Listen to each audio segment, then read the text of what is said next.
about entertainment, sports, music, and inspirational stories for all to enjoy. We're glad that you could join us today. Please sit back, relax, and enjoy the show. Now, here is your host, Albert Pineda.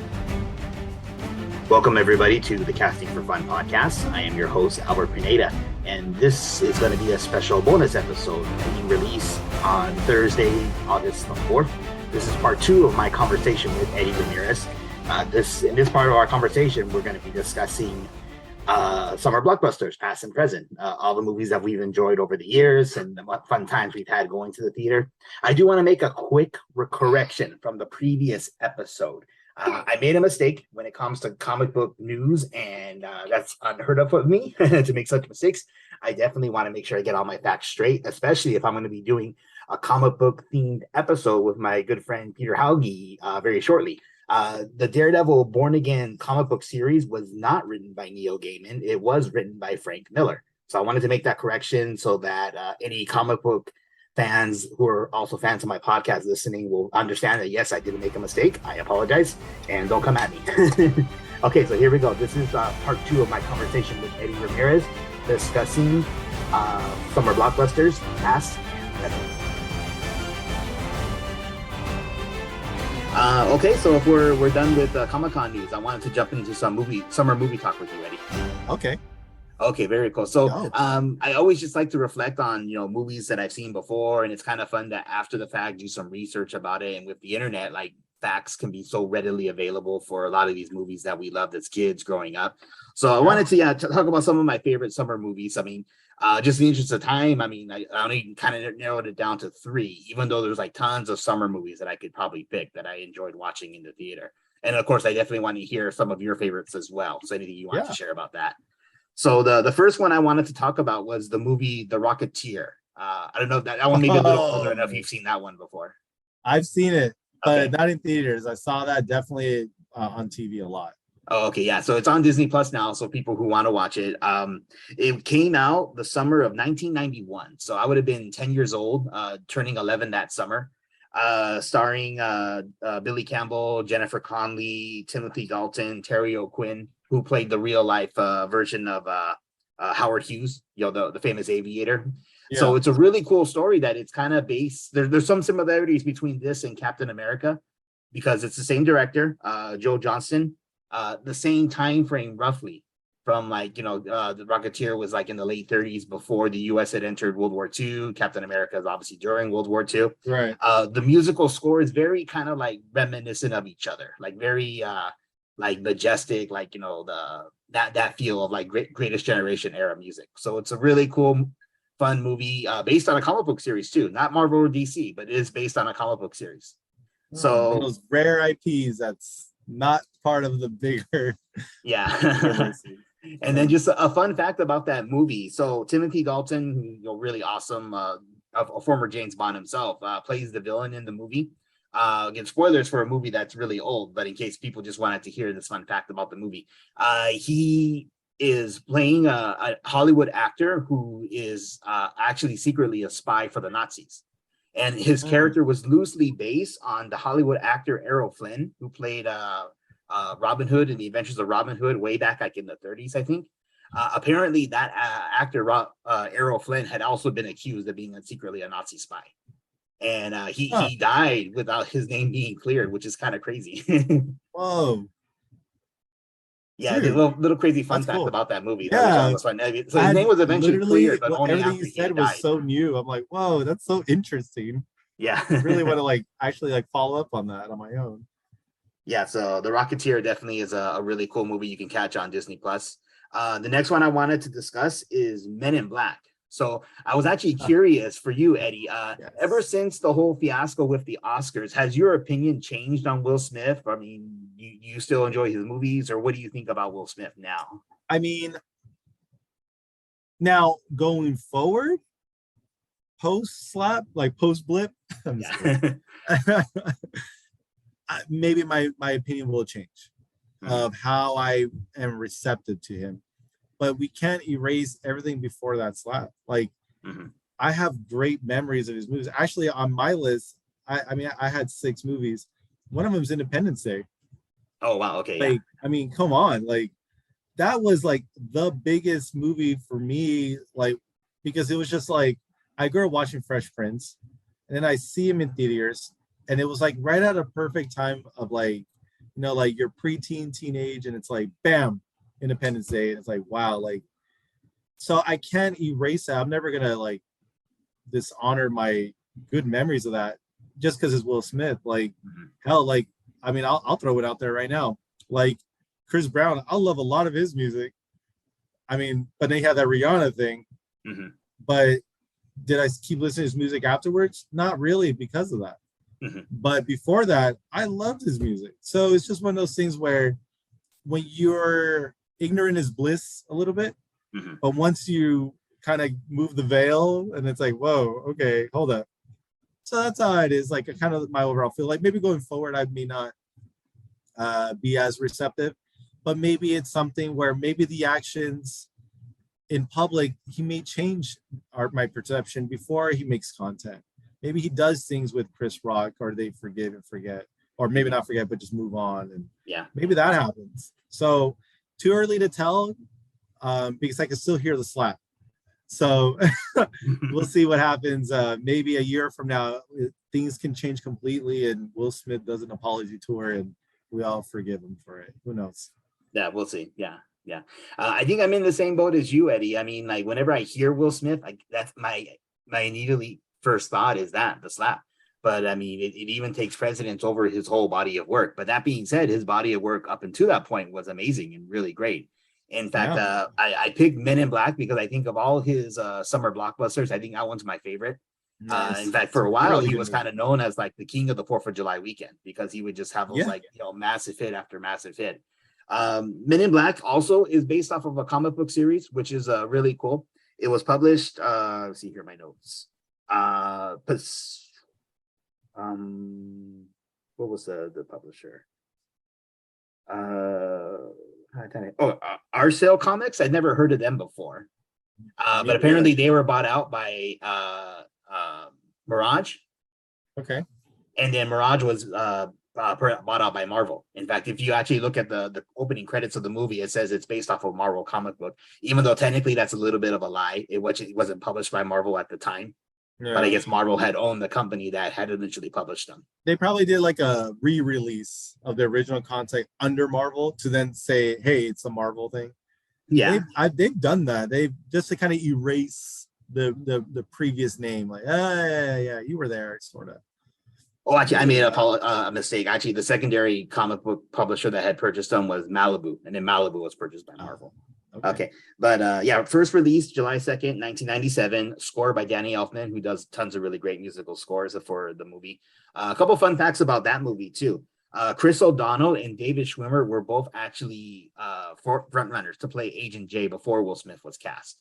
But then I cannot even imagine Chris O'Donnell, Robin. Yeah. Remember, that's our Robin, people. That's what he's talking about. Yeah. He could have been the guy flying the ships. Or Ross from Friends. Across. Yeah. Oh, my God. My wife's a huge fan of Friends. So I think she would have loved that if Ross had took in the role, even though she does like Will Smith, too. Maybe Ross could have been in it. I'm going to call him Ross. Yeah. Maybe he could have been in it like as like a side character. He could have been good as like a number 3, number 2. Yeah, possibly. Yeah. But then I guess apparently, according to the notes that I have here, it was at the behest of Steven Spielberg's wife, who he served as an executive producer on the movie, and the director Sonnenfeld. Their wives had actually suggested and pushed for Will Smith. And what's interesting, I think, is that Will Smith was actually casted and he filmed his roles before Independence Day. So this would have been like, the spring of 1996. So I'm sure the executives at Sony were just absolutely ecstatic over the idea of Independence Day breaking the box office records, and they saying, hey, we got this kid up for another movie next summer. So that must have been pretty exciting. Imagine. I mean, this guy, he was the king of summer movies. Yeah. Will Smith won a Grammy for his MLB theme song, the first Grammy he ever won by himself without DJ Jazzy Jeff, which is kind of cool. And then lastly, the Ray-Ban, the manufacturers of the sunglasses that the MLB guys use, MIB, really? Yeah, I guess Oh, they actually had a deal that's cool. in place with the movie to use their glasses in the movie, but I guess they took the logo off because they needed to like do something with the glare of the glasses. And then there was also a line where Tommy Lee Jones's character was going to name drop Ray-Bans, but they took it out of the movie because I guess the director thought it was going to be too on the nose, as it were. Yeah. And so Ray-Ban kind of fought him on it. Like, we got our product, like, endorsed and promoted. But I guess Will Smith did name drop Ray-Bans in the theme song. And then I guess it was kind of public knowledge at the time that Ray-Bans were doing the sunglasses. So even though it kind of got cut a little bit from the movie, they still did like, 5 million in sales that summer. So I had no idea I thought they were just plastic glasses that they were just throwing. oh no, they're definitely Ray-Bans. Wow, that's so cool. Yeah. I'm appreciate Ray-Bans a little better now. Yeah. Okay, so I have one more movie I wanted to bring up, but I want to give you a chance, Eddie. Tell me some of your favorite summer movies that you've seen before. Yeah, I'll drop a quick few. One of them, Batman Forever. I remember that one. Like the first movie I ever saw was Batman Returns. So now that I was an older kid, Batman Forever came out, and I mean, for the time that it was, right? Huge Jim Carrey fan. Mm-hmm. Like I Ace Ventura: When Nature Calls is like my creme of the crop. That's my movie. If I were to be lost on an island with a movie for the rest of my life, it's that movie. I can watch that every day. Yeah. So like Tommy Lee Jones, and the overall cast was just solid. I just remember going to watch that movie. Like I was just so having fun with it. It was such a fun movie as a kid. It was like at the right time where it's all believable. We're not older adults where we can look at it and critique it like, you stop it. That's not true. So I got to appreciate it with innocent eyes. It was really nice. That movie really stands out. And I'll be honest with you, I had never heard of Seal. And dude, imagine like you're a kid playing that song. You're like, woo, kiss by your rose. And whatever, dude. No one has clue knew what the hell I was singing about, but hey, I was rocking it. I heard that. That was awesome theme song. Mm-hmm. Jurassic Park.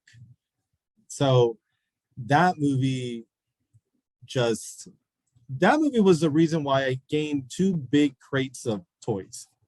Mm-hmm. Like all the dinosaur toys that have come from that movie alone littered my room because that movie was so believable to me. Like I don't know, maybe passively I thought, yeah, this is not real. Dinosaurs don't exist.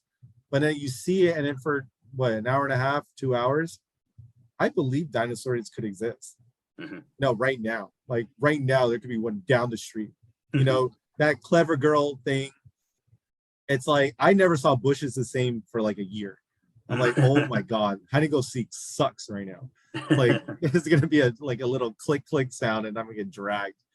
So it's like I love that movie because of how the imagination of that movie just really allowed me to feel creative as a kid. It just really like inspired me to just like, when you have Legos or whatever, it just made me feel like I can create things. And it was such a beautiful avenue, and it changed the game. I mean, graphics to sound design. Mm-hmm. I mean, I think every movie always wanted to replicate that feel. And then, you get John Williams, and I mean, come on, like what more do you want? It's a Spielberg-esque type movie. Like, oh yeah, great. absolutely. So that was another one. I'll leave it at those for now. Just because, I don't want to drag it too much. Okay, sounds good. So one more that I wanted to bring up, which there's so many great summer movies to pick. I mean, I agree with your picks as well. For me, what I would pick is maybe one of my all-time favorite movies, and maybe just the absolute perfect summertime movie, in my opinion, is the very first Pirates of the Caribbean, The Curse of the Black Pearl. Oh, yeah, absolutely love that movie. That movie was so great. I saw it maybe like 5 or 6 times in the theater that summer in 2003. Came out July 9th, 2003. So actually coming up next year, the 20th anniversary of that movie, which is kind of crazy. 20 years? Oh, yeah. You just aged me. Oh, my God. 20 years? I cannot believe it's been 20 years. Yeah, so many Wow. fascinating facts about that movie too. That the musical score was done by a gentleman named Klaus Baldet. I'm not sure if I'm saying his name correctly either, but the musical score I think makes that movie. That movie is so I mean, I could fantastic hear it when it right comes to now this. playing in my Yeah. head. Oh yeah. Produced by Jerry Bruckheimer, who's done, whether it's good or bad, we mentioned some of the Transformer movies maybe not being so good, but whatever he touches, Jerry Bruckheimer movies just seem to make money. Yeah. But Pirates of the Caribbean, I think, especially the first one, is definitely in the side of being really, really good. The very Solid. first Disney PG-13 movie, which is kind of interesting. How Really? I did earlier in not the know that. oh yeah, yeah, Wow. it is They kind of took a interesting that risk. we we look back from how you mentioned that Disney would kind of separate some of the more mature adult stuff. So for a while, Disney had used other studio names like Touchstone and Miramax, which they owned for a while, to kind of produce those more like edgier, like rated R, sometimes darker PG-13 movies. Mhm, But mhm. yeah, first PG-13 movie under the Disney Wow. umbrella, which is kind of cool. Hey, Albert Pirate with theme the movies. facts. Pirate theme movies had kind of done poorly up until that point. I mean, there was the Gina Davis movie Cutthroat Island, which was back in the 90s, which kind of bombed in the theater. So Yeah. I can understand hesitation of studios wanting to do a pirate theme movie. Right, right, right, Uh, right. and then one fact that's kind of well known, I think most people know this, that Johnny Depp had patterned the character of Jack Sparrow off of Keith Richards, the guitarist for the Rolling Stones, like his Yes. whole mannerisms and everything, which I Yes. still think is really funny. In fact, Johnny Depp definitely steals the show as Jack Sparrow in that movie. My Did, wife probably would love me for saying that.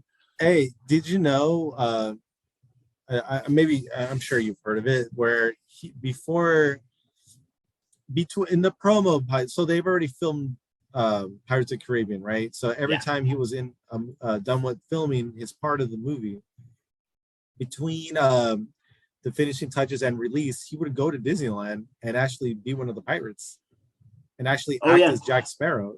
So he would just appear as like this Easter egg. So Mm-hmm. if you're lucky enough on that day, he would literally be there for like 3 hours just acting as Jack Sparrow. Yeah, that's That's pretty cool. awesome. When I first heard that, I couldn't believe it. And little fun fact I'll just throw out back at you, sir. Uh-huh. I did not know that the red carpet release of Pirates of the Caribbean was on the same day that I was at Disneyland with my family. Oh, awesome. Very So cool. when we were leaving, was it Toontown? It was like, yeah, I think that was the one. We're going to the center spot towards the castle, Mm-hmm. and then a lot of people were getting diverted, and we were like, "Well, what's going on?" Because they started like lining up a bunch of stuff. I guess they were cleaning up like crazy, and it was barely like 6 o'clock, and we're like, "What's going on?" And as we get to the center downtown towards the exit, it was all already like red carpeted out and barricaded. So they were asking people that were going to leave the park to go ahead and just keep, use the sidewalks, don't go down the middle because they're packing it up. And I just remember like standing at one of the barricades. I'm like, what's going on? I'm seeing cameras being set up. And this was like all quick in like 30 minutes. Mm-hmm. Like white screens being thrown up, I guess, for the cameras not to reflect and like all this stuff. Next thing you know, like I just asked like someone that was there, and I remember he's like, "Oh, the premiere's tonight." What premiere? Like, what are you talking about? Because I didn't know, wasn't in it like now movies where I'd watch every trailer and know when they're coming out. Mm-hmm. So I'm like, what movie? Pirates of the Caribbean. What's that? Like, and they're like, "Oh, you should stay here," he said. And I'm like, okay, like I'll stay here. And then my family from Mexico, they were like kind of coming up. I'm like, hey, I called them over, like, hey, they just said to stay here. And then I'm like, is the red carpet? Is there are there going to be like actors? Yeah, they're all coming. What?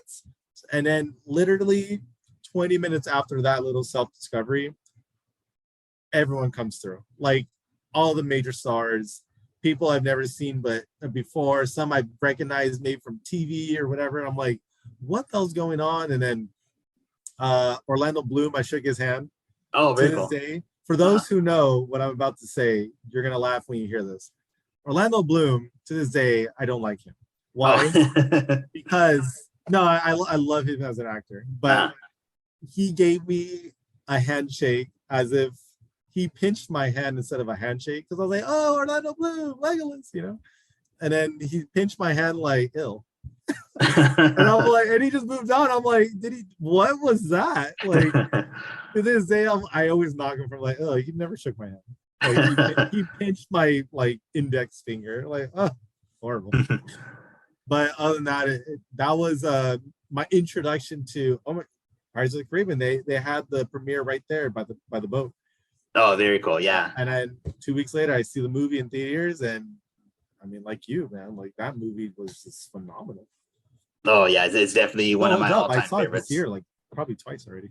Oh, very cool. In fact, just talking about it makes me want to watch it again. So I'll probably talk to my wife and let's watch all 5 movies again. So yeah, like any of the later ones? Yeah, the later ones, I did enjoy too. I thought they were good. Yeah, they were pretty good. But I mean, you can't top the first one. The first one's just perfect. That was untouchable. Score. Yeah, the casting. I mean, because Johnny Depp's just perfect as Jack Sparrow. Orlando Bloom and Keira Knightley are great in their roles. Jeffrey Rush is great as the villain, and even kind of the smaller side characters like Mr. Gibbs. I thought he was really cool and really funny. Yeah. I think everyone had they all had their moments, whether it's 5 minutes, 2 minutes, 10 minutes. They all had like their moment of shine, and the chemistry just felt so right in that first one. Yeah, you see it. Yeah, so it's definitely one of my all-time favorite summer blockbuster movies. I mean, there's so many great ones to pick. In fact, even this summer, but that's a solid one. Yeah, if that's in your top 10 ever, it's a good one. It's a good spot. Yeah, for sure. Do you have any more that you wanted to bring up? Oh man, see, I was actually gonna just ask you something. What is your favorite sequel to a favorite franchise of yours? Because it's really hard for the second movie to be as good or even better than the first. Do you have a movie that's like, wow, I can still watch that movie nonstop, and it's part 2? There's a few that come to mind actually, and some people may think I'm crazy for some of my picks, but I'll just go ahead and just send them out right now. Since it's all subjective. Art is subjective, sir. Oh yeah. I personally think that Back to the Future Part 2 is actually more enjoyable than the first one. Even though I love all 3, I think actually Part 2 is my favorite one of the trilogy. Why? Like, what about it? Like, I love the whole concept of how they perceived 2015 to be. I mean, they were off, but they were almost right with the Cubs winning the World Series. They were just off by 1 year, which is pretty crazy. They almost have the Simpsons effect. Yeah, the musical score in all 3 movies are great, but then also just the concept of like how they have to fix the past, and then like the idea that Marty McFly would want to try and get rich by doing that scheme. And I think when I was younger, I probably would have done the exact same thing, try and make money. We'd all go Bitcoin, sir. We'd all go Bitcoin and dump it all out like 3 years ago. Yeah, so just taking all the concepts that they used in the first one with like, he's performing on stage, Johnny Be Good, but then he's got to stop the bullies from, knocking out his former self, not his current self. Right. And then the whole sequence with Biff just being just like how villainous he can be, which actually is kind of cool to see that too. And then looking at the first one from a different perspective, because all the different shots they show you. And then just the way it ends, the cliffhanger ending, I thought was just fantastic and great. So Back to the Future 2 is my favorite of the trilogy for sure. Any other ones? The other ones that come to mind, Empire Strikes Back. I think there's a lot of reasons why you can think that's better than A New Hope, even though New Hope is definitely a classic. Yeah. Captain America, The Winter Soldier. I think that one was fantastic as well. That's probably my favorite MCU movie. So yeah, that's my favorite one of the. Actually, it's still in my top 5. The top 5 gets very difficult these days in MCU. Yeah. But that one still battles it out in my top 5. Yeah. And then the other one that kind of comes to mind is, again, I saw this movie so many times in theaters as well, like Lord of the Rings, The Two Towers. I actually thought that was even more enjoyable than Fellowship of the Ring. But Fellowship's also great. So those will probably be my picks. Because you're already in it, you already know the journey. Now you're there. You're in the middle of it all, and the build up to the climax. But it's like you're dealing with Sauron and all the just different races, just like kind of joining and picking their sides. It's like it's really nice. No, yeah, for sure. Do you have any that come to your mind then? Sequels that you enjoy more than the originals? Oh, I mean, you snagged one for me already, so I'll go Terminator 2. Oh, okay, yeah. I think it's almost safe to say that's kind of the Terminator. There is no other. I really like the first one. I like the first one because of the risk they took of the concept of going back in time to erase the future, to change the future. It's like a reverse, I mean, it really does touch kind of like Back to the Future, but like, I mean, you're dealing with like, this is like the first time we deal with like a machine and the advancement. So when the second one came, I mean, God, like everything about it, man, like just the bad guy becoming a hero, but he was never either one to begin with, and I really love the message, and it kind of touches like Superman, where Sarah Connor, I remember she says at the end of the movie, right? How she'll kind of like have these little like commentaries, monologue moments where she'll kind of talk about the moment. And I remember she says this one part where it's like, it's in the middle of the movie where she gets saved and broken out from the mental institution. And she's looking at the Terminator who never sleeps because it's a machine. And she talks about it like, this is the closest thing to a father that John has. It doesn't yell at him. It doesn't punish him. It doesn't do anything. It just wants to protect him the way. And the whole point is like, that's what like a human should be doing. Why is it that this program who's copying to be human is being a better human than a human in terms of the ideal person in your life, right? And that's really what Superman is too. And I really like that because Superman is like the perfect human because he tries so hard to not be found. So he becomes he's nice because of his parents, like they raise him right, but like he's the perfect human in terms of what humans really can be for each other. And that's what's amazing about Superman, like Clark Kent and all that. And that's also his weakness, right? So it's like that, and that's why I really like that because I found that little like, it reminds me of Superman a little bit. I like that. So I really took a lot from that one. So there's one for you right there. Okay, very cool. Very good. Very good. Anything else with summer movies that you wanted to bring up? Like even like current ones? Like what I've heard is that Top Gun Maverick is the summer movie to watch this summer. Haven't had a chance to see it yet myself, but yeah, I've been encouraged to watch it. I gotta watch it. I'm being stubborn. I guess I just haven't gone yet. But I've heard that this is, and also it's a sequel, so I guess that's a nice transition. Yeah. So it's like it really does hold up. It's really a solid movie. I mean, what, didn't it make over $1 billion already? Yeah, it's actually the highest grossing Paramount movie. And Tom Cruise's highest grossing movie.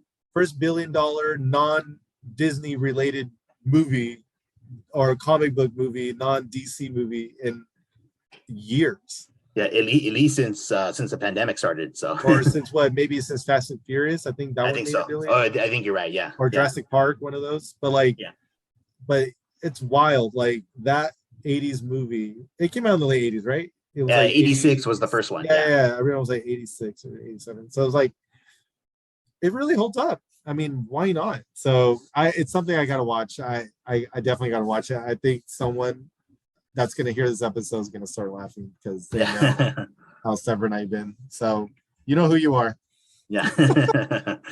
Very cool, man. So thanks for giving me the time tonight, Eddie. I definitely love chatting. Of course, man. It's always fun to get into the I call it the Nativerse. You know, I'm in your universe with everything goes down here. So it's always a pleasure to spend time and just talk about whatever. Oh, awesome. Thanks, man. Yeah, so summer blockbusters are really cool. So for everybody, I mean, make your way out to the theaters the few weeks of summer we have left. And yeah, looking forward to what the future holds. So it's the cool thing that each and every summer, there's always something cool to watch. Yes, the movie experience cannot be beat in theaters. There's the seats, the sharing, the community. We all laugh. You and 100 people laugh at the same thing, gasp at the same thing. You're not going to get that anywhere else with quality Dolby sound if you go to one. I mean, what more do you want? And it's the best. It's the best feeling. I hope that never disappears. Yeah, I hope so too. So I'm hopeful and confident, or at least hopeful, that movie theaters will be around for many years to come. Yes. Great. Well, okay. Well, Eddie, thank you so much for joining me tonight on this episode of the Casting for Fun podcast. And it's been fun chatting with you. Yeah, same as you, man. On to the next one. Okay, thanks, Eddie. Have a good night.